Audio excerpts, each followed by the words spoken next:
స్తలాడండి అందరికీ. దేవుని మహాకృపను బట్టి అందరూ క్షేమంగా, ఆరోగ్యంగా ఉన్నారని అనుకుంటున్నాను. దేవునికి మహిమ కలుగును గాక. దేవుడు నాకు ఇచ్చిన ఈ అవకాశాన్ని బట్టి నేను దేవుని ఎంతగానో స్తుతిస్తున్నాను. అయితే ఈరోజు వాక్య భాగ్యం కీర్తనలు 23వ అధ్యాయము 6వ వచనము. నేను బ్రతుకు దినములన్నీయు కృపాక్షేమములే నా వెంట వచ్చును. చిరకాలము యెహోవా మందిరములో నేను నివాసము చేసేదను. వాక్యాన్ని బాగా గమనించండి. నేను మరొకసారి చదువుతున్నాను.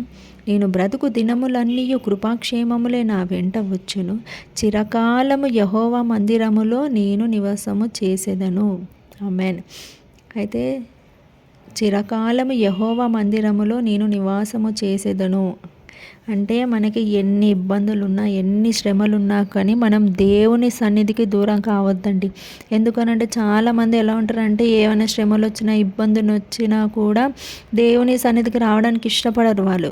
అరే దేవుడు మాకేం చేశాడు, ఇంకా దేవుని సన్నిధికి మేము ఎందుకు వెళ్ళాలని అనుకుంటారు. కానీ మనకి వచ్చిన ఇబ్బందులు కానీ, శ్రమలు కానీ అవి ఎక్కువ రోజులు ఉండవండి. అది ఏదో ఒక రోజు పోతుంది. మన ఏడుపు కూడా ఎంతో కాలం ఉండదండి. కొంతసేపే ఉంటుంది, తర్వాత అది మాయమైపోతుంది. మరలా మనకి అలా ఒకవేళ మన శ్రమల్లో, బాధల్లో ఉంటే కనుక మనకి ఓదార్పునిచ్చేవి దేవుని మాటలే. కాబట్టి మనం దేవుని మందిరంలో మనం సమయాన్ని గడపాలి. మనకున్న శ్రమలను బట్టి, బాధలను బట్టి నువ్వు ఇరుగు పొరుగు వారితో చెప్తే నీకేమి సమాధానం రాదు, ఓదార్పు రాదు. మన శ్రమలలో మనకు ఓదార్పునిచ్చేది మన తండ్రి మాటలే.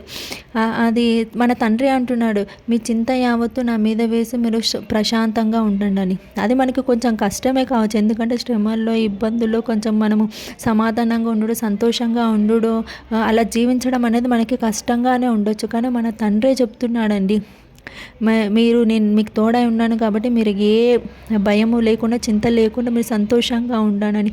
దేవుని ప్రేమ మన జీవితంలో ప్రతిరోజు ఉంటుందండి. అయితే మనం అనుకుంటాము మనకే ఉన్న ఈ శ్రమలు, మనకే ఉన్న ఈ బాధలు, వారి జీవితాలు చూడు, వీరి జీవితాలు చూడు ఎంత హాయిగా ఉన్నాయో, ఎంత సంతోషంగా ఉన్నారో అని అనుకుంటాము. కానీ అది చాలా తప్పండి. ఎందుకంటే నేనైనా అలానే అనుకుంటాను. వేరే వాళ్ళని చూసి నాకే వస్తున్నాయేమో ఈ శ్రమలు, నాకే ఇంత బాధలు ఉన్నాయి, వాళ్ళ జీవితాలు చూడు ఎంత హాయిగా ఉన్నాయో అనుకుంటాం. కానీ అలా కదండి. ఒక ఎగ్జాంపుల్ చెప్తాను నేను మీకు. మన చుట్టుపక్కలనే ఉన్న ఒక 10 మందిని ఫ్రెండ్స్ తీసుకోండి. మనమేమో ఏమనుకుంటాం, అమ్మో నాకే ఉన్నాయేమో ఈ శ్రమలు అని చెప్పి మనం అనుకుంటాం. కానీ ప్రతి ఒక్కరిని ఒకసారి అడిగి చూడండి వారి శ్రమలు. అప్పుడు ఏమనిపిస్తుంది తెలుసా మనకి, అమ్మో నా శ్రమనే కొంచెం బెటర్గా ఉంది వాళ్ళకంటే. వాళ్ళు మరీ దరిద్రంగా ఉన్నాయి, వాళ్ళ జీవితాలు మరీ దరిద్రంగా వాళ్ళ శ్రమలు ఉన్నాయి. అలాంటి శ్రమలు అయితే నేను ఇంకా భరించలేను, నాకు వచ్చిన శ్రమనే బెటర్, ఇంకా నేను భరించగలిగేంత ఉంది అని అనుకుంటామండి. అంతే అండి. మనకి పైకి చూస్తే ఏమనిపిస్తుంది అంటే నాకే దేవుడు ఇంత శ్రమని, ఇంత బాధని ఇచ్చాడు అనిపిస్తాడు. కానీ ఇంకా అవతల వాళ్ళని చూసే వాళ్ళకి ఇంకా దారుణంగా ఉంటాయని. కానీ నేను ఒక మాట చెప్పాలనుకుంటున్నాను. ఏంది అనంటే, ఒకవేళ మనకి శ్రమలు వచ్చినా, బాధలు వచ్చినా మనం ఎంతగా భరించగలమో అంతగానే మన తండ్రి అనుమతిస్తాడని. అంతేగాని మనకి భారాన్ని మించిన శ్రమలను మాత్రం దేవుడు ఇవ్వడండి. మన తండ్రికి మన గురించి తెలుసు. నా కుమార్తె కానీ, నా కుమారుడు కానీ ఎంత అనుభవిస్తాడో వాళ్ళకి నేను అంతనే అనుమతిస్తాను. అంతకు మించి నేను వాళ్ళ జీవితాలలో శ్రమలు, ఇబ్బందులు అనుమతించను అని చెప్పి దేవుడు అనుకొని ఎంతగా అనుమతించాలో అంతగానే అనుమతిస్తాడండి. అయితే మన దేవుడు నమ్మదగిన దేవుడు అండి. అందుకే మనకి శ్రమలు వచ్చినా, బాధలు వచ్చినా ఆయనను ఎన్నడూ కూడా విడవద్దు.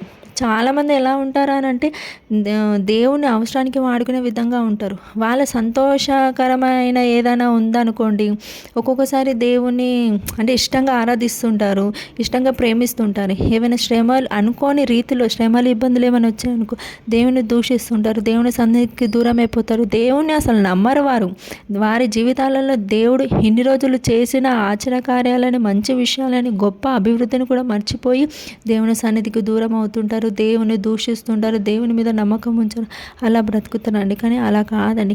మనకి ఎన్ని శ్రమలు, ఇబ్బందులు ఉన్నా కూడా దేవుడు మనకి ఎప్పుడు తోడుగా ఉంటాడు. ఆయన ప్రేమ మన మీద ఎప్పుడు నిలకడగా ఉంటుంది. కాబట్టి మన బ్రతుకు దినములన్నీ కృపాక్షేమములే నా వెంట వచ్చిన. చిరకాలం యెహోవా మందిరంలో నేను నివాసము చేసేదను. ఈ వాక్యాన్ని ప్రతి ఒక్కరు కూడా ధ్యానించండి. ఈరోజు అంతా కూడా ఈ వాక్యాన్ని మీరు మీ జీవితాలలో ధ్యానించుకొని వాక్యానుసారంగా జీవిస్తారని నేను అనుకుంటున్నాను. దేవునికి మహిమ కలుగును గాక. ఆమేన్. చేసుకుందామండి.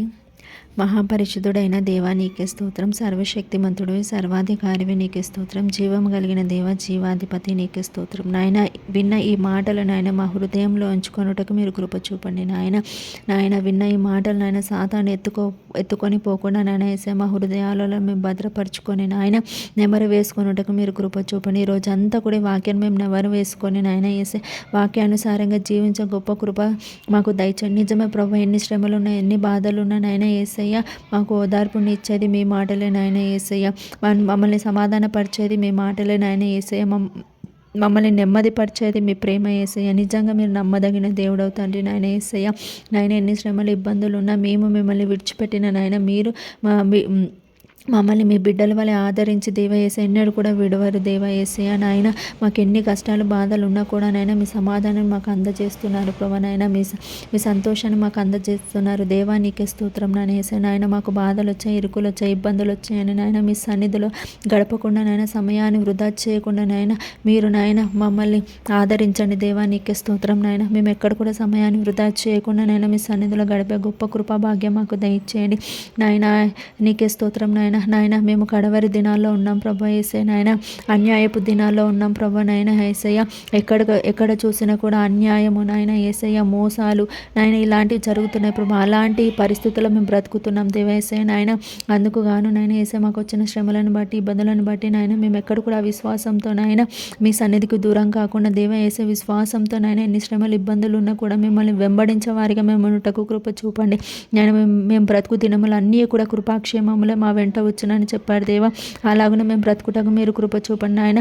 మేము బ్రతుకు దినములన్నీ కూడా నాయన మీ సన్నిధిలో గడిపే గొప్ప కృప మాకు దయచండి. ఎక్కడ కూడా నాయన మిమ్మల్ని మేము విడిచిపెట్టిపోకుండా నాయన యేసయ్య మీ సన్నిధిలో గడపాలనే ఆశతో నాయన మీ రాక కోసం మేము నిరీక్షణ కలిగి నాయన ఎదురు చూసే బిడ్డలుగా మమ్మల్ని ఉంచండి దేవా. నీకే స్తోత్రం. మీ వాక్యాలు నాయన ఈ మాటలు ఉన్న ప్రతి ఒక్కరూ నాయన యేసయ్య మీ సన్నిధిలో గడపాలనే ఆశ వాళ్ళలో రేపండి నాయన. నీకే స్తోత్రం. సర్వశక్తి మంత్రులు ప్రతి ఒక్కరు కూడా ఈ రోజు నాయన ఈ వాక్యాన్ని వారి జీవితాలలో నాయన నెమరు వేసుకుని గొప్ప కృప వాళ్ళకు దయచేయమని సమస్తానే మీకు అప్పగిస్తున్నాను దేవా యేసయ్య. నీకే స్తోత్రం నాయన యేసయ్య. యేసుక్రీస్తు నామములో అడిగి వేడుకొని పొంది ఉన్నాం తండ్రి. ఆమేన్.